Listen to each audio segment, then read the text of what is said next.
It's time for Voice of Indie. Your hosts today are Beem Weeks, author, producer, and marketing monster for independent multimedia publisher Fresh Ink Group, and Stephen Gies, author, producer, composer, and publisher for Fresh Ink Group.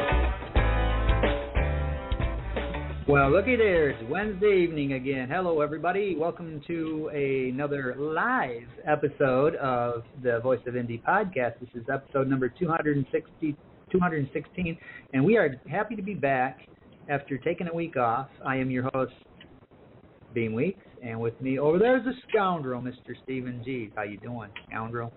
Hey, I'm just thrilled to be here. Everybody having a good time?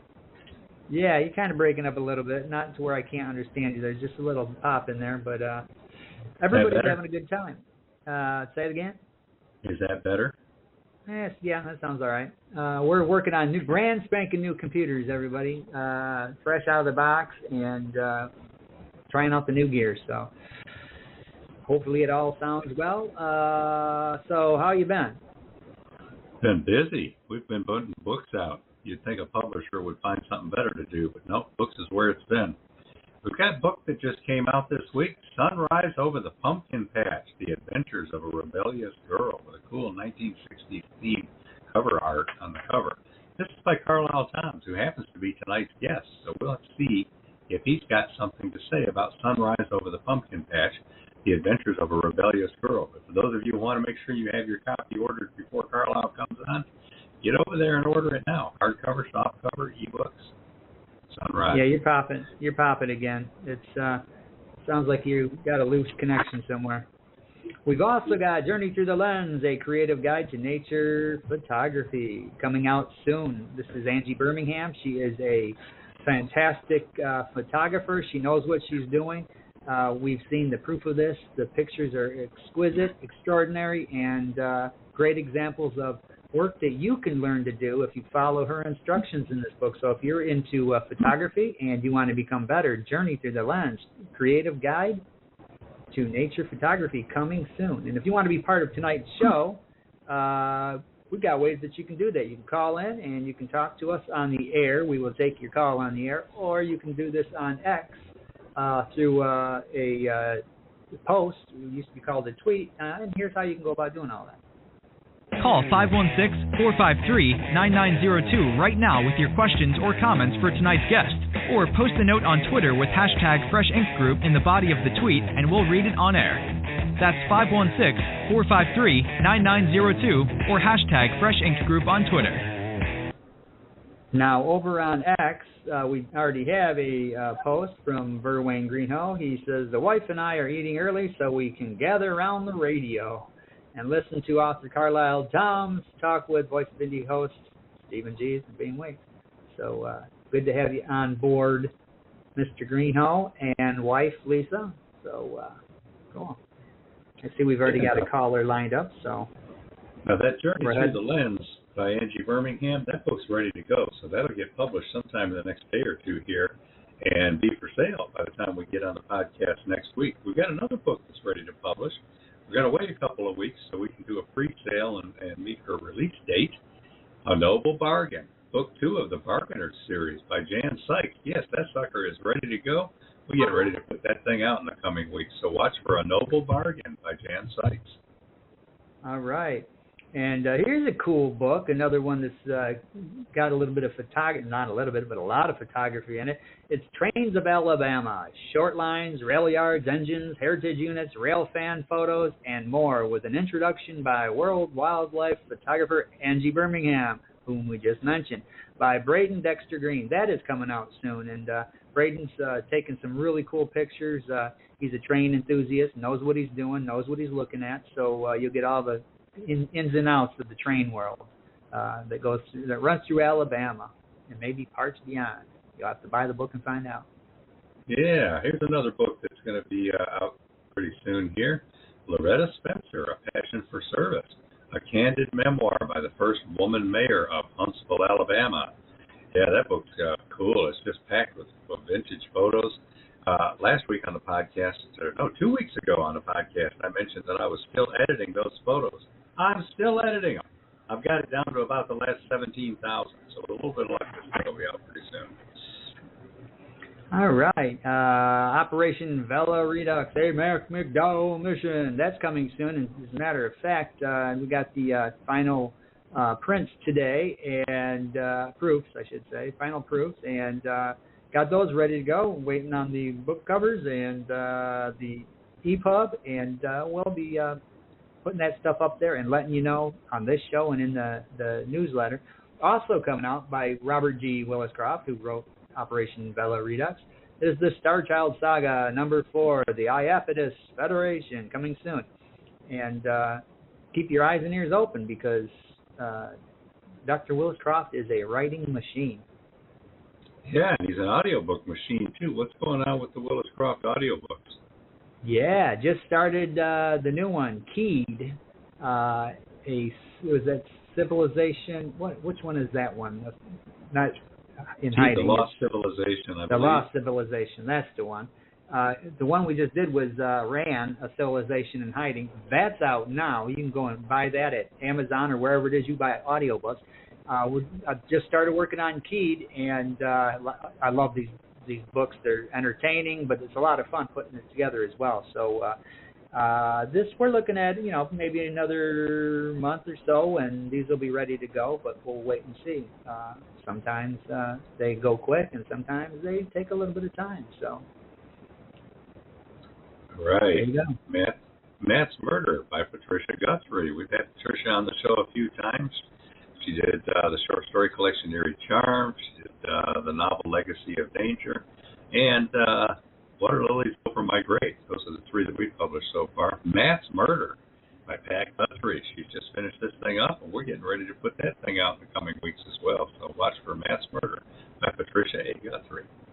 Yeah, you're gonna want to do something with that mic. It's. I mean, I can hear you, but it's popping and.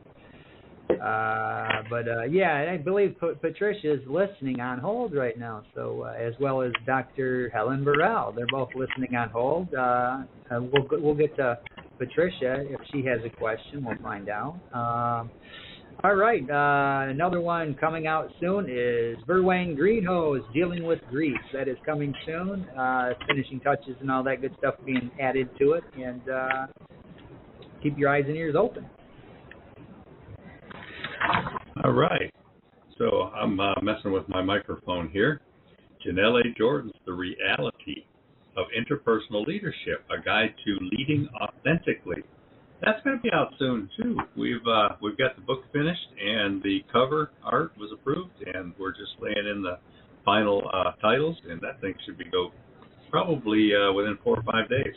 So watch for Janelle A. Jordan's The Reality of Interpersonal Leadership, a guide to leading authentically. Now, she's the one who also wrote Millennials in the Workforce that we published a couple of years ago. So, Janelle A. Jordan, she puts out some good books. Watch for that one. Yeah, and another one you want to watch for is Book 5 in the Chair series, The Chair 5 by Robert Mackenzie. We're looking at a late October release date. This one is... it continues the saga of the chair, and Robert Mackenzie. He's got Kathy Ireland is a fan, the supermodel and actress. She was photographed on an airplane here a few years ago, reading his book on a red-eye flight going coast to coast. So that's cool.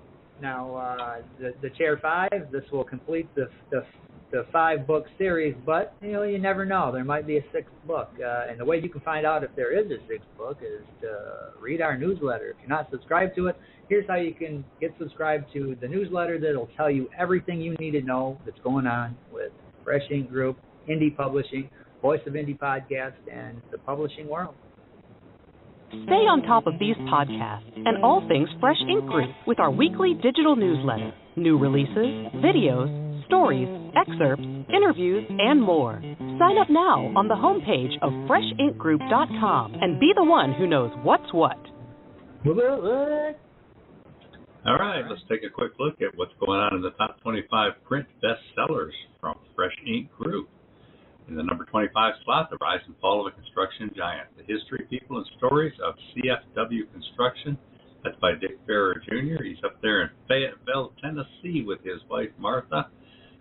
Probably sipping some lemonade right now. But The Rise and Fall of a Construction Giant. That's the story of the company that was founded by his father and wound up leading to all kinds of success and then failure and scandal, and things got crazy. So check that book out. Above that, we've got Mark Marlowe's Operation Counterpunch. That's a thriller, a military thriller. And then above that, How to Start and Run Your Own Food Truck Business in Tennessee by A.K. Wingler. Above that, Andrew McGregor, How to Paint an American. That's a cool novel about an immigrant who comes to New York and has to learn to adapt. And then Dr. Najma Thomas, As We Remember, A History of the Women's Relief Corps in Beaufort, South Carolina. That brings us to our top 20.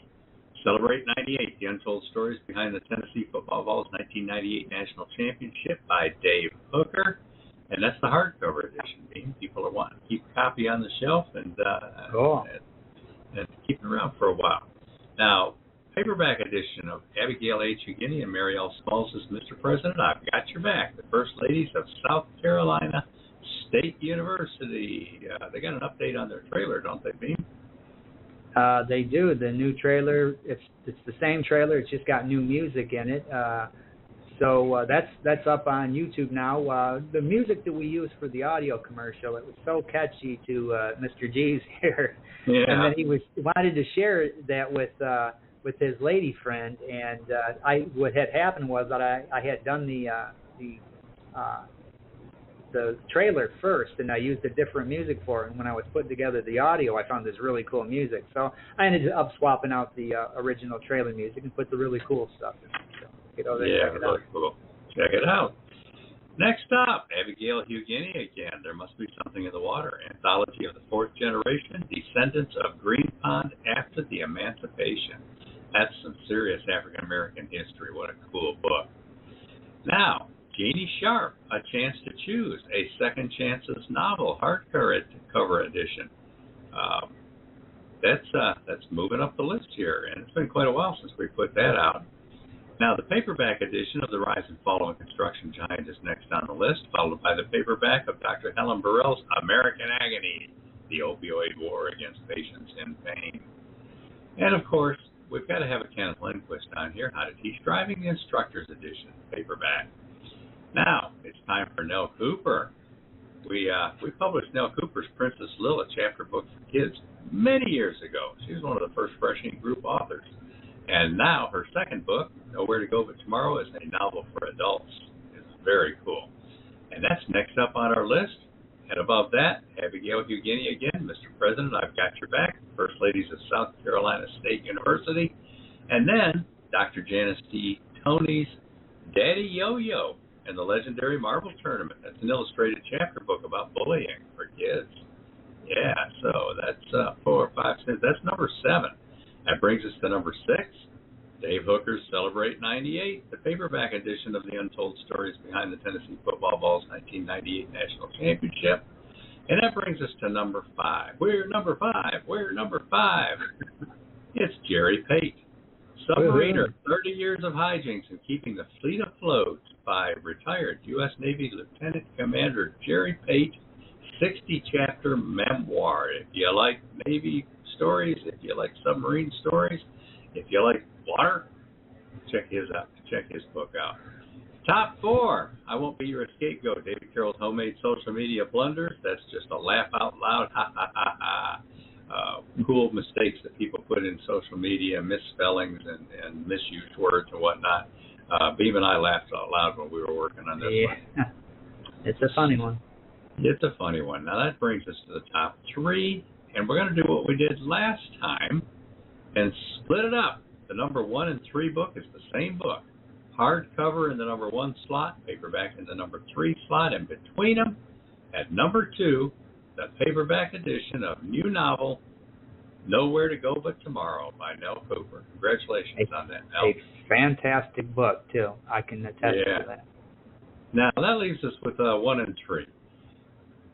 Who could possibly have his book in the number 1 and 3 slot again? Would have to be a Country Music Hall of Fame drummer. Who would that be?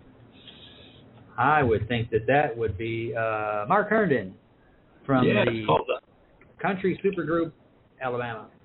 It's called The High Road, Memories from a Long Trip by Mark Herndon. And by the way, if you're a country music fan, a Mark Herndon fan, an Alabama fan, and you know somebody who's a fan, you're looking for a good gift for them, just go to markherndon.com, and you can order this book directly from Mark, and he'll annotate it and autograph it and draw little pictures on it for you if you want. So The High Road, Memories from a Long Trip, hardcover edition by Mark Herndon is our #1 bestseller. Congratulations. All right. New trailers, as Stephen mentioned. We put up a same trailer with new music for Mr. President, I've Got Your Back. But also, I'm working on swapping out some stuff in the Sunrise Over the Pumpkin Patch, The Adventures of a Rebellious Girl by tonight's guest, Karlyle Tomms. I'm still working on that one. The original one's still up, so if you want to go there and check it out, it'll push you towards buying that book. Go do it. But that's probably going to be swapped out here within the next day or two. And we got a new one for I Remember Judy. That's up on YouTube. And the one that Mr. G's just spoke about, Nowhere to Go But Tomorrow. Now, I just swapped out a video clip in there for the author. She wanted something that added a little more to the scene of the institution there. So we did that and put that up this afternoon, and it's there on the Fresh Ink Group YouTube channel. Get over there, subscribe, like the videos, and leave comments. We'd love to hear your thoughts on the videos and the trailers and whatnot. And just let us know you're out there. Yeah. Now, there's another video over there for a limited time. Braid's Trains. It's a minute and 45 seconds or so, and it's a little bit of animation and cool shots of Braid and Dexter Green getting shots of trains up close and personal. I mean, like real up close and real personal. So if you want to see a little bit of behind the scenes of Braden getting shots of trains, check that out. Braden's Trains over there on Fresh Ink Group channel at YouTube. It'll be there for a little while until this book's ready to come out, and then we'll probably pull that and replace it with a trailer. All right. And if you happen to miss an episode of this show, or you've got a favorite one, you know, there's a guest on here that you just can't get enough of, we've got an archive where you can go back and listen to it over and over and over again.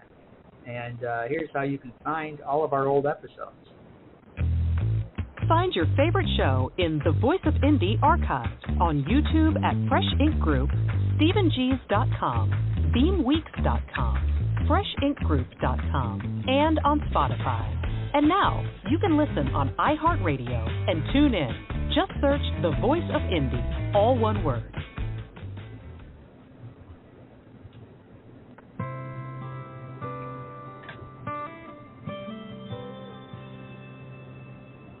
In 1948, 8-year-old Kay is at Oakdale, the Lapeer State Home in Michigan, where people of all ages with physical and mental aberrations come to live. Kay wonders why she is here and if she will ever leave. She cares for an infant who will not let anyone else feed her, and she has friends, especially a boy her age she calls Toe.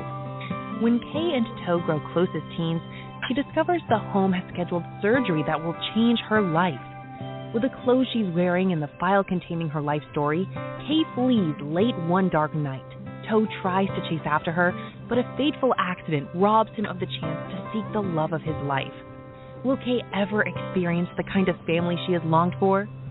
Published in jacketed hardcover, softcover, and all ebook editions by Fresh Ink Group, Nell Cooper's Nowhere to Go But Tomorrow is a historically accurate coming-of-age story about identity, belonging, and learning to choose one's own destiny.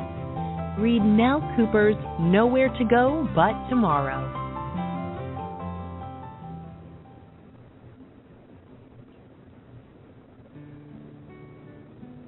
A husband writes about his romance, marriage, and life with the woman of his dreams. Moments of love and intimacy build a strong relationship that cannot be torn apart by her history of sexual abuse and eventual descent into dementia and Alzheimer's. Proudly published by Fresh Ink Group in jacketed hardcover, softcover, and all ebook formats, I Remember Judy is a heartfelt memoir and tribute by Verwain Greenhoe. He shares with us the joy, love, intimacy, and happiness of 40-plus years. When his wife could no longer remember it, Verwain Greenhoe remembers it for her. In I Remember Judy, a love story.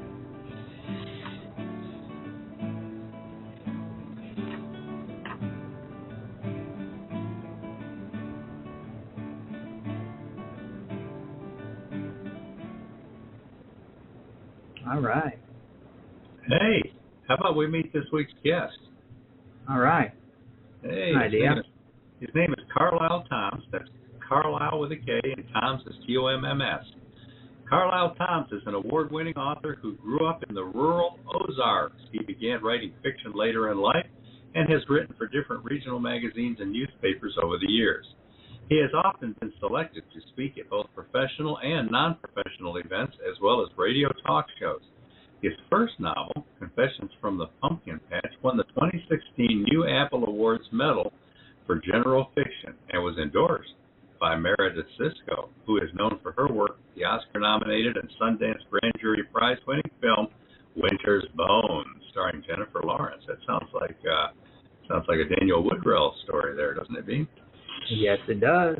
His general method for fiction has been to define a protagonist and allow that character to tell. Protagonist is writing an autobiography. It's a little weird wording there. So, defining a protagonist, allowing that character to tell the story as if writing an autobiography. His fictional books are about people overcoming social, psychological, emotional, political, and spiritual challenges. Welcome to the show, Karlyle. Welcome back. Hi, thank you. Hi, guys. So, how you doing? We've had John before. It's been a while, but yeah, how are you doing? I'm doing really good. Feeling good. Looking good. All right. Got the full package. Of course, you can tell. Just take my word for it. Yeah. Now, we know you grew up in the Ozarks, and you have wound up in Texas now. What's the story of your odyssey? Where all have you lived, and what are you doing in Texas? Well, I'm in Texas because it's warmer.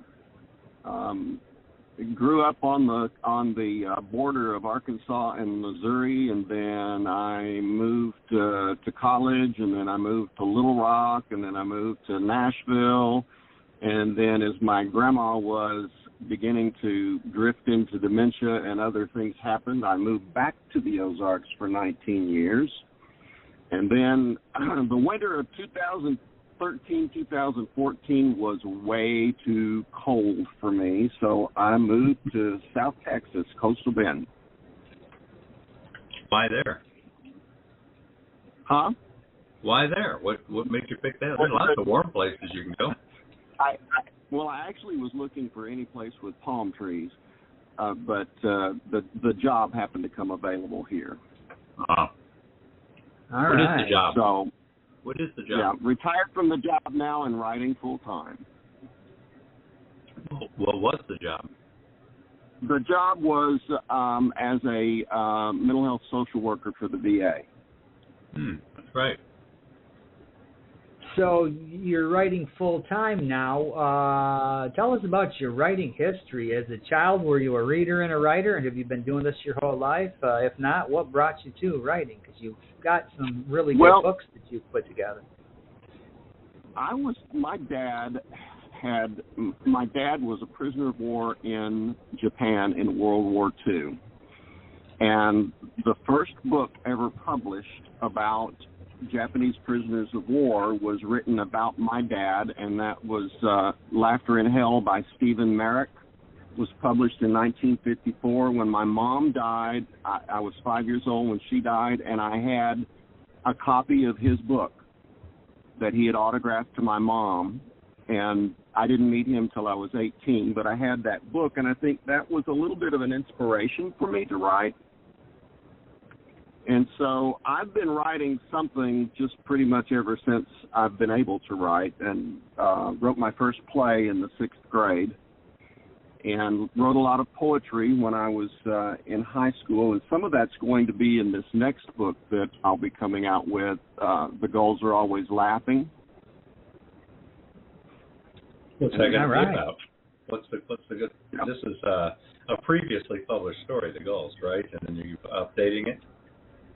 Yeah, what I did is I self-published just the poetry, and what I've done is I've gone back and I've added poetry from high school on that I've gone back and tweaked it, and then I've written my story, and each poem has an introduction that explains what was going on in my life at the time that poem was written, coming up to The Gulls Are Always Laughing, which is a poem about understanding spirituality and the importance of laughter and the importance of mindfulness.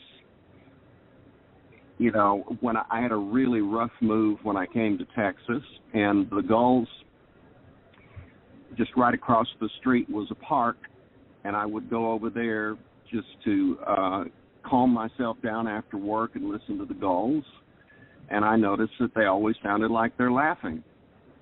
So that was one of the inspirations for the book and one of the things that sort of kept me sane during that adjustment. Cool. Laughing gulls, kind of like they had an inside joke and you had to find out what it was. Yeah, well, not exactly. It's just that, you know, they laugh no matter what. They laugh no matter what you're sad or happy or what's wrong or what's good in your life. The gulls are always laughing, and take a lesson from that and learn to laugh at your troubles. Yes. Laughter is a wonderful thing. I mean, even in your darkest moments, if you can laugh, you'll be all right. Yeah. So that next book is sort of my journey from growing up gay in the Ozarks in the 1960s in an authoritarian church and struggling with concepts of racism and various different other things that have happened to me through my life, and culminating in learning self-love and learning spirituality. Sounds like there's some autobiographical stuff in your fiction stories. Yeah. Well, a little bit, yeah. A little bit. There are certainly things in all of my books that have little elements of me in them. Mm. So, Beem, we got a caller? We do. I know she calls in to listen the last few weeks, and this would be Patricia Guthrie. Hello, Patricia Guthrie. Are you with us tonight? Hi. Hi, Pat. Can you hear me? Yeah. Yeah, we can hear you. Oh, good. Okay, thank you. Nice to talk to everybody. I kind of want to know, I had the opportunity to read the first page, on the on Amazon. Of this book, the Pumpkin Patch book, which is I think is an adorable title. Sunrise over the Pumpkin Patch. Yeah. I wanted to know if this book takes place in the 60s. I know it takes place partly in California. I was wondering if it was the 60s. It starts with Lavella growing up in a small town in Pennsylvania, and she graduates high school in 1966, and then she meets Earl, who she thinks is an ugly hippie when she first meets him, and he carts her off to the Summer of Love in San Francisco in 1967, and then her life gets turned on its ears. Right. Because she gets pregnant. I know, I read that part. Yeah. Don't give away the plot. I'm not. I promise you, I will not give away the plot. One of the great lines in there was, and this is from the first page, when she says, it was like chicken on a corn mash. Chicken on corn mash. Yeah. I thought that was funny. That was priceless. Where do you get your ideas for your characters? How do you put that together? This actually is the first book that I ever wrote. This is the one that was endorsed by Meredith Sisko. And I've learned a lot the last 10 years. So from writing that first book and then writing other books, there's a lot I've learned about writing. Okay. And so I've gone in and cleaned it up, so to speak, made it hopefully more readable a little bit, although, Meredith loved the book as it was, and her comment was that it was an excellent book for a first-time author. So hopefully, now that I'm not a first-time author and that I've gone back in and kind of tried to tweak it a little bit, that it's going to be a better book. Mm-hmm. Yeah, tweaking. I know all about tweaking. Oh. Woo. Okay, well, is that all you got, Pat? Is that what you got, Pat? Well, I got a whole page of questions. You've been Throw through another the one. rebellious girl. Yes, throw out another one. Well, okay, the other one I was going to ask you've already answered. Do you live in San Francisco, or have you ever lived down there? I've never lived there. I've been there. You've been there, yeah, okay. Yeah. And okay, define a character. How did you start with your character? What did you? I found it very interesting what you were saying about finding the character and then writing it as it was an autobiography, like it's an autobiography. Well, when I wrote this book, I did not think I was going to be writing a novel. I didn't know that I would be writing a novel. I've tried years and years and years writing from third person to write novels, have lots of ideas, but I never could get past 3 or 4 chapters before I would just hit a block and couldn't go any further. And so I was joking with a friend about this burned out old hippie woman and what she had to say. I got a laugh out of it. And then I thought, well, what would happen if I just let her talk? So I sat down at the keyboard and just let her talk, and by golly, she wouldn't shut up. And there was one point at which I kind of hit a block, and I stopped for a year. And then I went back, and she sort of backed up a few. She backed up a few pages and started again, and she finished the book. Wow! Oh wow! I think that's precious. That's really good. So I know that's about putting for me. things away for a year. All of my novels, that's worked. I just step back and let the protagonist tell their story, and that seems to work. And then I go in and kind of tweak it and perfect it after that. Well, I tell you what, reading that first page or first 2 pages of on Amazon, I couldn't stop laughing, and it was really funny, but it was funny in the terms of regular situations, which maybe weren't so funny, but the way you portrayed it, it was wonderful. I loved it. Well, that's a ringing endorsement. There you go. Yeah. Yeah. Thanks. Thank you. Great. It's not all funny because, I mean, it does take place in the 1960s, and it does get into things like the assassination of Martin Luther King and John F. Kennedy and the anti-war movement and one of her friends being deployed to Vietnam. You know, all of that gets included as she begins to mature. Oh, wow. Yeah, I lived during that time, and I was in New York City at that time, so I can relate. I really want to get this book because I really want to see how you put it together. One of the chapters in that book has to do with when was it? The march on the UN, led by Dr. Martin Luther King. I think it was in April of '66, I think. And so they were involved in the march on the UN. Okay. Go get you I a remember copy, that Pat. time. Oh, I would love a copy. I'll read it. I'll give you a review. I will review it. Thank you. Anyway, I'll let you guys go, but this is very, very interesting. entanglements of personality. I know you have there on your bio, I guess, the psychology of the human condition, and just so many things that I can relate to. Yeah, that came from one of the comments that Meredith Sisko said, that I have a deft appreciation of personalities. Yeah, no, it sounds like you do, because even with the first page that I read, I want to continue on. So I hope this is a bestseller for you. I really do. Thank you. I hope so too. I think the timing's good on this one. Yeah. Thanks for calling in, Pat. Pat. It is. Okay, you're welcome. You guys You're going to listen on. You're going to listen on hold. I will. Okay. All right. I will put you on hold then. Thanks for calling, Pat. Okay. You're welcome. Bye-bye. All right. I think it's time we listen to the trailer for Sunrise Over the Pumpkin Patch. Well, you know, I second that. It's 1967, and promiscuous small-town girl Lavella can't wait to get away from her controlling mother to make her own life. She hooks up with Earl, an ugly hippie, rebelling against his rich father.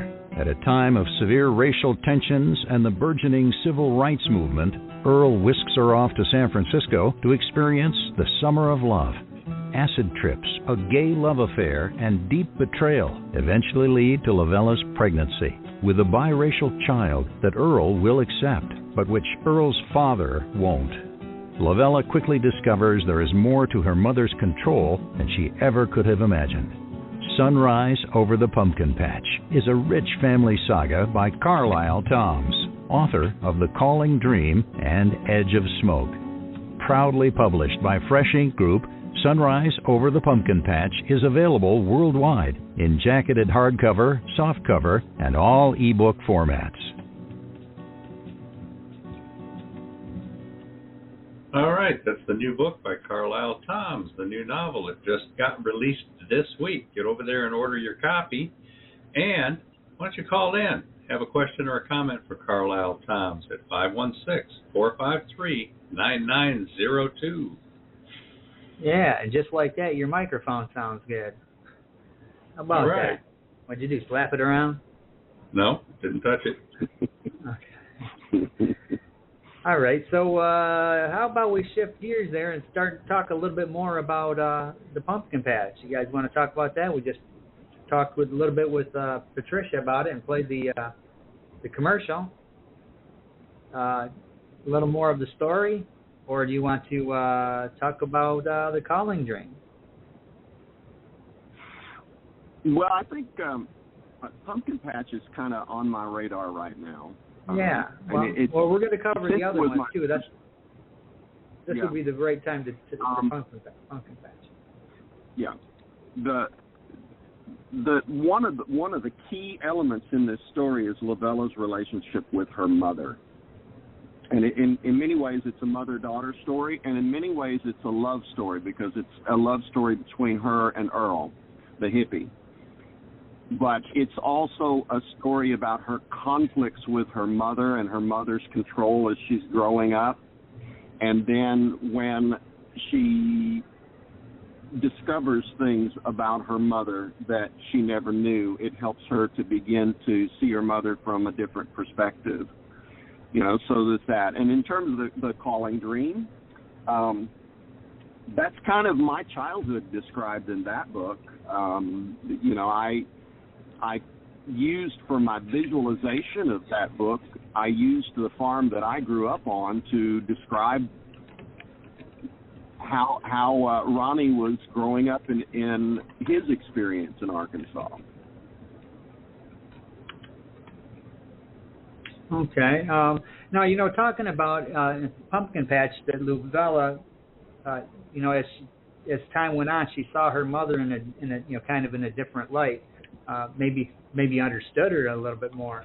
I think that happens a lot in reality. I knew with my own dad, you know, coming to understand him a little bit older as I got older, from where he was coming from. Yeah, I think that old joke that I couldn't believe how stupid my father was at 18. When I was 25, I was amazed how much he had learned. Yeah. Yeah. in this situation, her mother has a secret that she's never told anybody, that she's kept for her, ever since she was a girl. And so Lavella finally discovers her mother's secret, and that sort of opens the door to her awareness. Okay. Any hints on what that secret is, or we got to buy the book? Nope. I'm not telling. I'm not telling. And then, it also is about Earl's relationship with his father at the same time. His father's overbearing and demanding, and the difference between Lavella and Earl is that she rebels against her mother, and he kind of says, okay, Dad, whatever you want. So there are several different layers of stories in this book.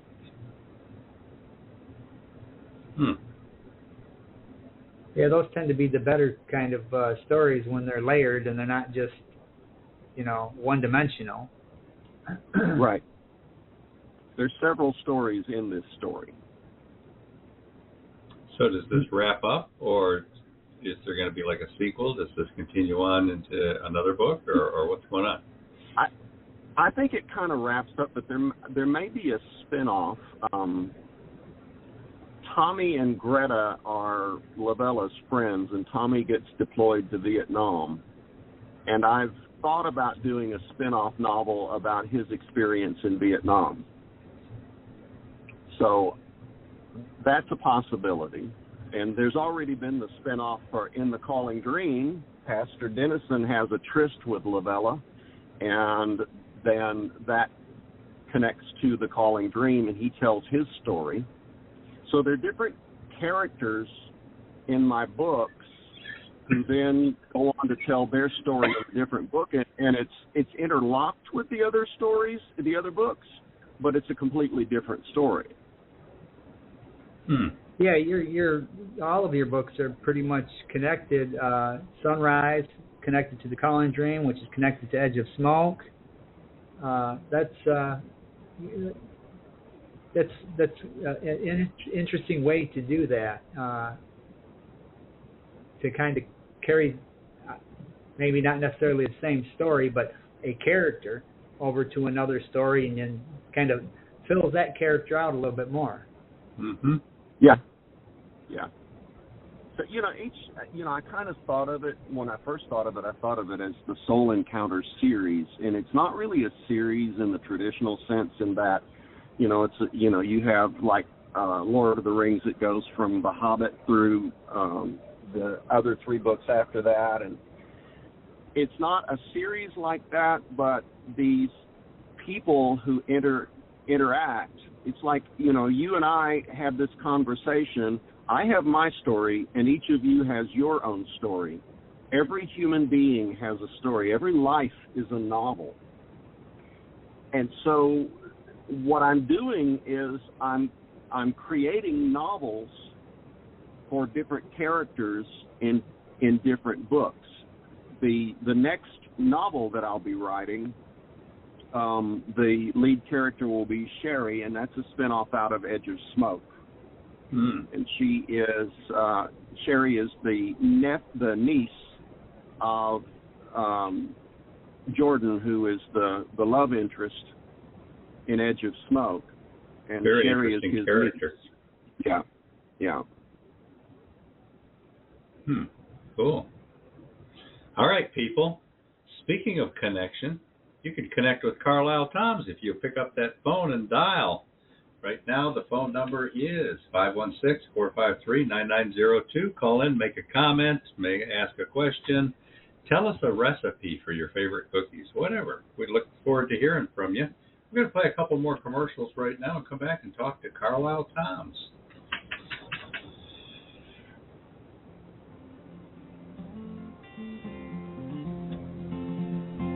A shocking proposal that changes everything. Desperate to honor his father's dying wish, Laken Martin vows to do whatever it takes to save the family farm. Once the Army discharges him following World War II, Laken returns to Missouri to find his legacy in shambles and in jeopardy. A foreclosure notice from the bank doubles the threat. He appeals to the local banker for more time, a chance to rebuild, plant, and harvest crops, and time to heal far away from the noise of bombs and gunfire. But the banker firmly denies his request. Now what? Then the banker makes an alternative proposition. Marry his unwanted daughter, Sarah Beth, in exchange for a 2-year extension. Out of options, money, and time, Lakin agrees to the bargain. Now he has 2 years to make a living off the land while he shares his life with a stranger. Read A Beggar's Bargain, Book 1 in the Bargainer series by best-selling author Jan Sykes. Available worldwide from multimedia publisher Fresh Ink Group in jacketed hardcover, softcover, and all ebook formats. A Beggar's Bargain by Jan Sykes.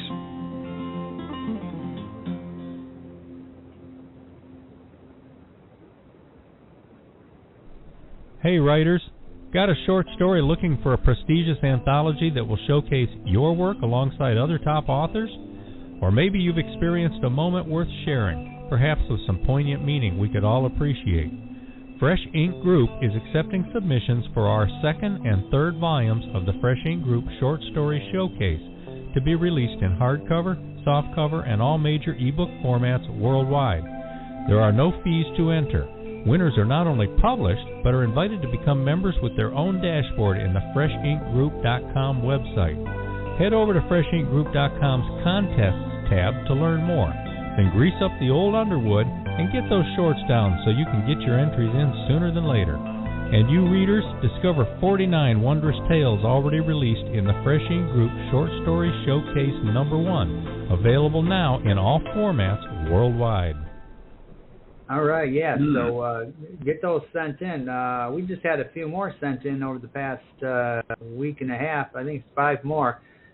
That first one's got 49 stories in it. We're up to, I think, 26, maybe closer to 30. So we'd like to get a few more in. If you've got some short stories and you want a chance to get them published in a nice little anthology where people can read them and discover. If you got other work, they'll discover your other work. They'll go looking for your books. And if you're new to the game, this is a good way to get your foot in the door. So get over to FreshInkGroup.com and click on the Contests tab and follow the instructions. We'd love to hear from you. Hey, talk about bragging rights. Try this one out. I've been published by Fresh Ink Group.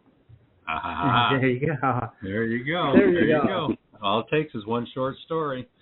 Who needs random? You know what? I've got one that I'll send you guys. Yeah, cool. Karlyle, do that. Fantastic. Yeah, all of our authors who are out there listening, we can remind you a couple of times, but you need to get that story in because we want you to have you in the book. And that's a great way to promote your other stuff because we put a little paragraph about you after the story and say what other books you have out and stuff like that too. So yeah, get that in. Yeah, we've got a couple from Patricia Guthrie who called here earlier. Verwayne Greenhoe, he sent in a few this past week, and there's one that from an author we've never heard of. She reached out through the website, FreshInkGroup.com, and hit that contest tab and sent us one, and it's a really cool story. So yeah, be part of the fun. We've got some authors we have heard of, like Robert G. Willis Croft. Yes, he's in the pile too, and retired U.S. Navy Lieutenant Commander Jerry Pate's got a short story in the pile too. So it's pretty cool. I'm looking forward to seeing all these.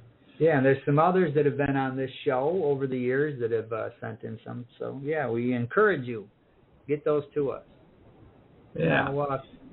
Now, Karlyle, talking about how like these books are kind of interconnected, and I've got to thinking about this. It's kind of like when you're in school, you got a classroom full of kids, and you're all friends or enemies or whatever, but you're in that classroom together. You're all part of that story. And then decades later, you're all graduated. Some have gotten married, and some have died, but you're all forever connected because of that. And that's kind of what I was getting that kind of idea about some of your characters. They're all interconnected because they were a part of one story, and then they branch out and they start their own lives, so to speak. Yeah.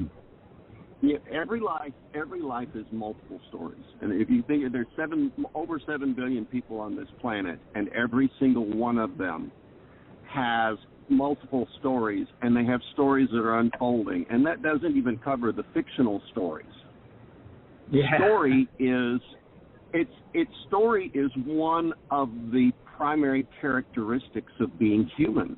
Yeah. I think that's a huge part of our humanness, are our stories. And if you think about it, before writing was invented, the people, the Aboriginal people and indigenous people shared wisdom by telling stories. The elders would tell stories, and the younger members of the tribe would memorize those stories, and then they would tell those stories to their children, and those stories would get passed down. And so what did human beings do when they first learned to write? They wrote stories. Some of the first writings are things like the Bible, the Bhagavad Gita, I think is how you pronounce it. Mm-hmm. All of these different things, the Tao, that people wrote down their stories. If you look at Native American culture, there are so many folklore stories that are involved in that culture. I took a class in Native American culture when I was in college and was fascinated by the stories. Different tribes having different stories and creation stories and all of that were all told orally before writing. And then so when we can write, we tell stories. And even if we can't write or we don't write, we tell stories. We share stories all the time. All the time. I just think that's part of being human. I think that's one of the things that, just like emotions, it's one of the things that makes us human. Yeah, well, one thing that really sets us apart is language. And language is rooted in symbolic thinking. So as your symbolic thinking gets more complex, then it turns into stories, and that's how you remember that complex thinking. That's how you relate it to others and stuff. And it goes all the way back to the very basics of just language. Yeah, I agree. Yeah, I agree. Yeah, and talking about the stories and passing them on. My dad was a writer, wrote 100 short stories, and I wish I still had them because I'd be putting them together in a book. And he always tried to get them published in like Reader's Digest and some of the Writer's Digest and some of those magazines back in the day. And he'd always get the letter, hey, this isn't exactly what we're looking for, but keep it up because, you got something going here. And my grandfather, my dad's father, was a writer, and he wrote a great memoir of his teenage years back in the 1920s, working on a riverboat going up and down the Mississippi River.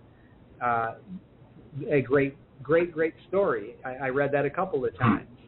And those stories, my grandfather was a great storyteller, so was my grandmother. And I still remember just the oral stories that they spoke, not just the stuff that was written down, but what they spoke, and I can still remember those stories. And I've shared those stories too, so that's how that works. Yeah. All right, Karlyle. Karlyle, we're starting to run down on the time here, so what we're going to do is play the trailer for The Calling Dream and ask you about it and give you a chance to try to sell some books, and then we'll play the trailer for Edge of Smoke, and we'll do the same thing. So let's hit those two books hard and sell some copies. All right. In 1945, 10-year-old Ronald Dennison, the son of a backwoods Arkansas preacher, began having profound dreams about religion and a strange red-haired woman. The dreams follow him for decades, with the woman sometimes seducing him, other times calling him to become a televangelist, but eventually berating him for his sins of lust. She holds a secret so dark that he dares never admit it, even to himself. The more famous and wealthier he becomes, the more he struggles with his adultery, his fetish, and his shame, until his torment can no longer be contained. Staggering revelations challenge everything he ever believed. Will truth bring him the peace he always craved? Or will the woman's demands prove more than he can bear? Read the novel The Calling Dream by Karlyle Tomms. proudly published by Fresh Ink Group in hardcover, softcover, and all ebook formats. The Calling Dream by Karlyle Tomms. Available everywhere. Everywhere. So why do we want to read this book, Karlyle? Yeah, what's the gist of it? Why would you want to read it? Yeah. Because it's a very interesting story. You know, one of the things that I do with my books is I teach through fiction also, I think. Okay. You know, we talked about my career as a clinical social worker, and one of the things I think that made me good at what I did was I had this ability to put myself and walk in someone else's shoes. I don't know what they feel or what they've been through, but I can imagine how I would feel if I was that person and if I was going through that. And I think that's what has helped me write these books. And so I put myself in the situation of that character. It's like, you know, they give you writing prompts. Stephen King has writing prompts in his book on writing. Fantastic book. You know, yeah, it is a fantastic book. As a matter of fact, that short story I was telling you about was taken from a writing prompt from that. So, but these characters, I kind of imagine myself, if I was that person going through this stuff, how would I feel? And then that's what I write. And so Ronnie grows up in Arkansas. He becomes a famous televangelist. His father is a backwoods preacher. And there's this stuff that he does not want to admit, that he does not want to deal with, and he keeps trying to press it down and uses everything within his power to try to press it down. And one of the ways that he does that is by acting out sexually and seducing all these women. And as a televangelist, he can go to all these different places and he sees these women, and sort of behind the scenes he seduces these women, but he also has horrible guilt about it and about what he's doing. And all of it is to cover up that hole in his heart that he doesn't want to admit to. So if you're teaching with your stories, it sounds like you're doing it like with demonstrative teaching. You're not preaching at people. You're not philosophizing. No. You're just portraying characters living their lives and trying to demonstrate how they do that. Yeah, well, there's a scene in The Calling Dream in which Ronnie is considering whether or not to accept this offer to go to Nashville and work for this broadcast ministry. And his mother is talking to him, and one of the things she said to him is that what I know is your life belongs to you. You came from us. Your father and I gave you life, but we don't keep your life. Your life belongs to you, and you need to follow your dreams. You need to go and do what is meant for you to do. And so she's encouraging him. And so there's that kind of wisdom that gets handed to the characters from other characters. And most of these, as a matter of fact, all three novels have these mentors who are older and wiser and who help the characters to make sense of the stuff that they're going through. Like in Edge of Smoke, the mentor is Miss Maddie. And Miss Maddie is this wise old woman. She's an old Creole woman from New Orleans, and people would think the way that she talks that she's dumb, but she's anything but. And she guides Stephanie through her turmoil. Okay, that was The Edge of Smoke. Let's go ahead and play the trailer, and we'll ask you more about that. Okay. In the Pruitt-Igoe slums of St. Louis in the 1960s, a heroin addict mother breaks her son's dolls and screams, "You are not a girl." However, no one can convince Stephanie to live as Stephen. Her mother pimps her out to a man who rapes and takes pictures of her. After finding her mother brutally murdered, she is placed in Christian foster care, where they also try to convince her to accept being male. Her mother's lover is sentenced to life in prison for the murder. Author of widely praised The Calling Dream, Karlyle Tomms brings back famed televangelist Pastor Ronald Dennison in this unflinching sequel, Edge of Smoke. Dennison sets up a trust that allows a compassionate old neighbor to adopt Stephanie out of foster care. Still, she is violently bullied at school for identifying as female. The trust pays for transition surgery at 18, and she begins to live fully as a woman. Frightened by men, she remains a virgin until she falls in love with Jordan, but she runs into the man who abused her and remembers her childhood pledge to kill him. Will her lust for murdering the man who brutalized her as a child cause her to lose the man she loves?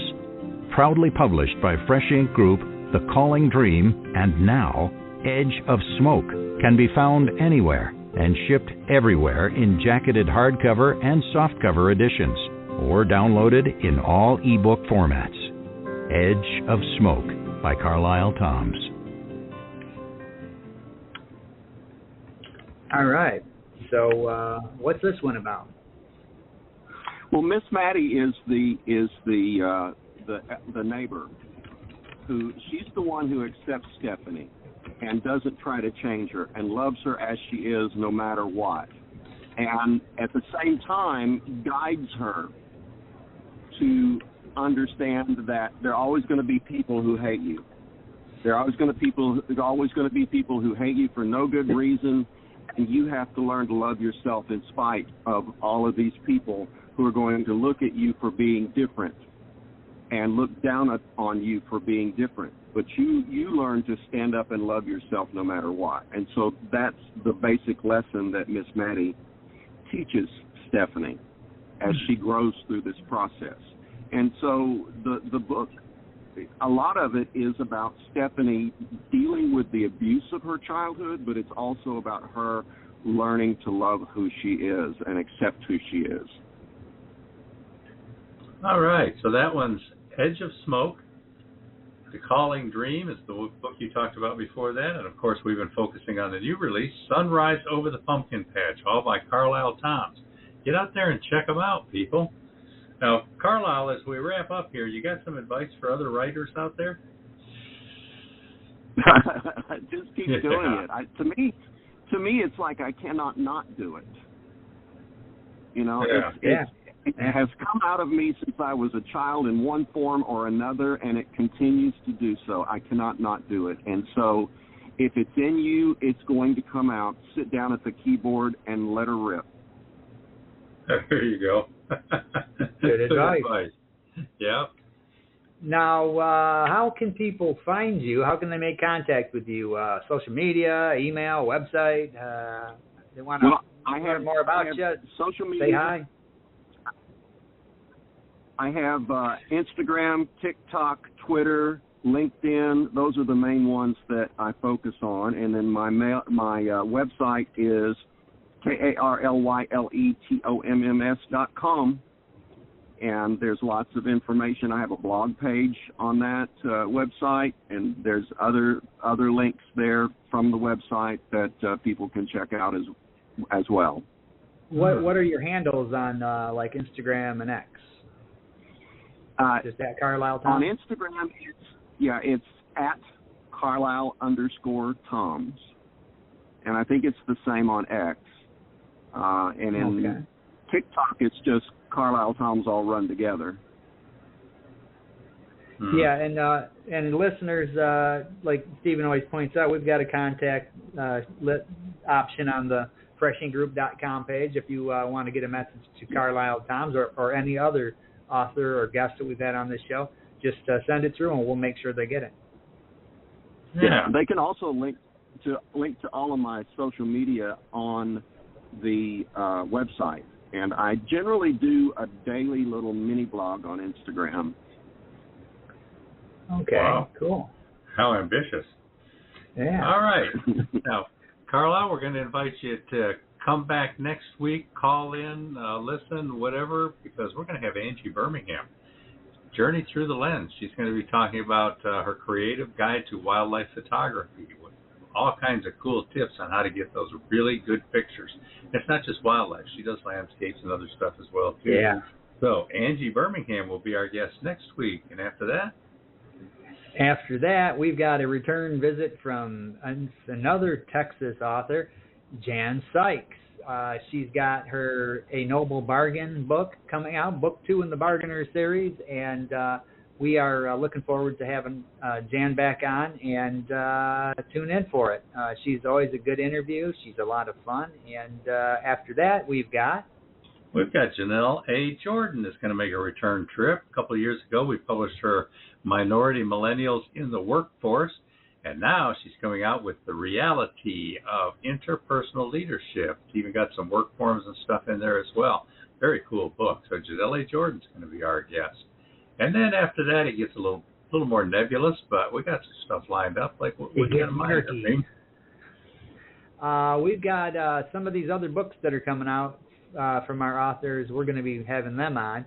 We just got to get these things, find out where they're at in the lineup for when they're coming out. And hopefully by next week when we're on, I'll be able to throw out a few more names. So tune in next week and find out. All right. Thanks again to Karlyle Tomms for being our guest. Thanks for stopping by, Karlyle. Thank you. I enjoy talking. You may notice that. Yeah. And when those laughing gulls comes out, we'll have to work you back in on the show here. All right. That sounds great. All right. We'll see everybody next week with guest Angie Birmingham. Take care, everybody. Bye. You're listening to The Voice of Indy.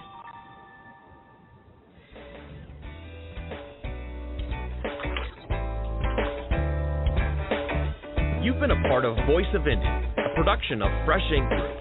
Spread the word, support our guests, then find us at freshinkgroup.com and be sure to hashtag Fresh Ink Group.